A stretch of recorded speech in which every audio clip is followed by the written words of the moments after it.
Hello, guys. Good morning, good afternoon, good evening. That depends on when you're watching this video. So, I'm going to be showing you how you can read currency pairs, right? We've spoken about currency pairs and so on. So, we're going to see in this video how they are being read, how they are formed, and so on, and the pips calculation which we've done before. We'll just do a review of it again in this video. So, this video is not going to be 15 minutes or more than 15 minutes long. So if you see a currency pair, let's say for example, let's say if you see a currency quoted as let's say for example as euro, for example, like this, you will wonder why did they decide to do this. So this currency pairs this abbreviation was formed by the International Organization for Standardization. We call them the ISO, right? So there are some concepts you just need to know. It's not like you're writing an exam, but you just need to know how the currency came about. So the ISO, they came with this three-letter abbreviation, right? So each currency, they have three-letter abbreviation. You've noticed for almost every country. So the first two letters, so for the euro, what you see there, the first two stand for euro. And what do they use? They use the euro. If you have the USD, these two stand for what? United States. And the D they stand for what? The dollar, what they use, right? So this is how these currencies they actually came about. Now, for you will see currency pairs are always quoted in two, right? You currency pair, you always see two pairs must be quoted. For example, GBP, you as you be wondering why this is how they are being traded. You can't trade a single currency. I can't emphasize more on this, right? So you have GBP USD, and the price of one currency is quoted in another currency. So this is what I mean. So in this GBP USD, what we have here, this is what the base currency, right? And this is what the quote, right? So now this GBP USD will be written as this one. The price you see on your chart is going to be 1.2235. Let's say for example. Now when they say this price is quoted in another currency, it means that 1.2235 United dollar, right, is equivalent to what? £1. Is equivalent to £1, right? That is what it means. It means you actually need $1.2235 to buy the base currency. This is how this price are being quoted. Similar thing for the euro, for example, euro USD, right? You're going to see it at 1.053. Let's say for example something like that, right? So what does it mean? It means that you actually need 1.0, sorry, no, you need 1.0555 United States dollar to get what? €1, right? That is what they actually mean. So the reason why these currencies are always quoted in pairs is because you are buying one currency for another, right? You either buy one currency and you are selling another. That's what they are quoted in pairs. So you see, for example, you have currencies quoted as euro USD, GBP USD. You also have USD, JPY. There are a lot of them, right? We are going to go next in this same video how to actually they measure the types of currency pairs you have, right? So now when they are quoted, when they are quoted this way, they are not giving an exchange rate which you can actually quote on which is this exchange rate, right? So let's take an example of an exchange rate of, let's say, let me go to the next page of euro USD, for example. Euro USD, right? Which is, let's say it is quoted as 1.1, let's say 1.1075, right? So right, if you have something like this, good.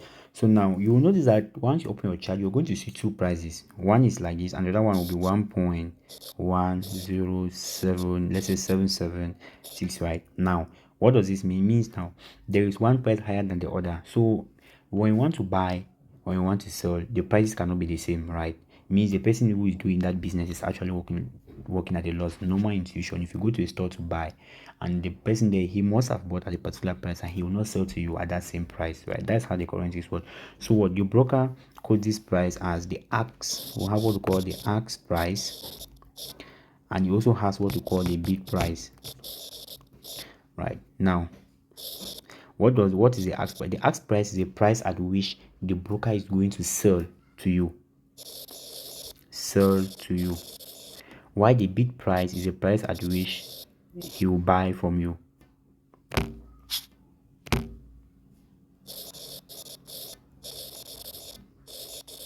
So if you see this Euro USD quoted as this, right now, if you're placing a trade that you want to buy, you should know already at what price they are going to sell to you. They are going to sell to you at the ask price, which is the one that is higher, right? If you're going to sell, right, if you place Euro USD, you place a sell trade, you should know the price at which they are going to they're going to they'll buy from you, right? They'll buy from you at what? At the bid price. So the broker will always sell to you at a higher price and buy from you what? At a lower price. Do you get it? So the difference between the ask and the bid price, the difference between the ask and the bid price is what we call the spread. Good, right? And that is what the broker makes for as profit. Now, how do you calculate this the spread? So we had the price 1.1075, right? And we had now 1.1, price moved to 1.1076. How do you calculate the spread in this market? I told you, for a normal currency pair like the major currency pairs, you see them, they are calculated with, I said the Japanese quoted pairs, right? The other pairs are calculated this way. The pip is calculated at the fourth decimal place, right? So this price has moved from 1.1075 to 1.1077. So how many pips has it moved? 7 minus 5, 2 pips, right? So the broker will be making the spread in this market is going to be 2 pips. So it is important you understand this pip calculation and the spread, because now you need to actually understand that, okay, if a spread is 2 pips, is it like advisable for me to take a trade or not, right? You need to understand these things actually, right? So people always prefer to trade currency that have that lower spread, right? Because if your currency is now what happens is that once you place a trade, the broker automatically takes out this money from your account, right, before your trade start going to your direction. That's why you notice each time you place a trade, it's likely that the trade will go into negative first, but the broker has to move his own money before he start going to your direction, before he start making profit. Right, so hope you understand how to actually read these currency pairs and how they are quoted and so on and so forth. So now we'll be moving on to the types of currency pairs.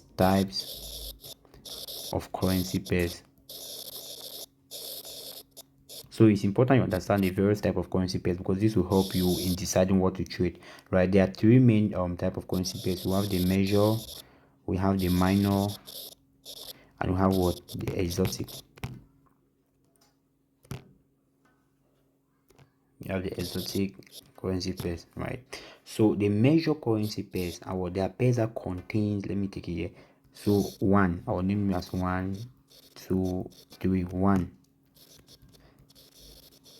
Major pairs, they are pairs that contains what? The United States dollar, right? They contain the USD. Right, they are pairs that contains the USD. And why are they called the major currency pairs, right? They are called the major currency pairs. One is that they are most liquid. They have a higher liquidity, right? Most liquid. Secondly, is that the most liquid means they are widely traded, right? They're the most traded pairs you actually see. And the third one is that they have the tightest spread, which is why people always prefer to trade them. Tightest spread, right? So example of these currency pairs are Euro, USD. You can tell people always the Euro. These are countries that people travel to a lot. GBP, USD. The major currency pairs, I'll just list them all for you. USD, JPY, what have I not mentioned? USD, JPY, Euro, USD, GBP. So AUD, USD, Australian dollar. We have the USD CAD, using Canadian dollar. We have the New Zealand USD. Yeah, I don't know if I've missed any, but these are the major currency pairs. Now the next one we have what we call the minors. Two minor. So the minor currency pairs are pairs that do not contain the USD, right? So this one, they have like just sufficient liquidity. They are slightly like wide, with a wide spread. Their spread is not that too tight as compared to the major currency pairs, right? So you can also trade this one, but I'd advise you to stick to the major currency pairs as a beginner, right? So examples of these currency pairs include the Euro CHF, Euro JPY, GBP, JPY, and so on, right? Now the third one, I'll just speak about it, but never you try to trade it for major pairs at this point in time. When you're starting, right, you lose money. So these are like, they are currency pairs of one major currency pair. You always have them like one major currency pair and one currency pair from an emerging country. So these exotic currency pairs, they are very illiquid. That they are not traded a lot. They are like high volatility, and you notice that they have the widest spread in the market. So example, we take the USD, the Brazilian, how is that? Yeah, Brazilian real. We have the USD, Hong Kong dollar. We have the USD, Saudi Real, and so on, right? There are a lot of them. The USD, Chinese renminbi, and so on. These are currency pairs that I will not advise you to trade. So these are the three type of currency pairs. So for now, stick to the major currency pairs. Why? Because they are profitable for you to actually trade. GBP USD, Euro USD, USGPY, and so on and so forth, right? So basically, this is how you can read currency pairs, right? This is how you can actually read currency pairs, and how the type of currency pairs you have, right? So make sure you watch this video, and reach out to me if you have any pending question which I've not answered regarding currency pairs, right?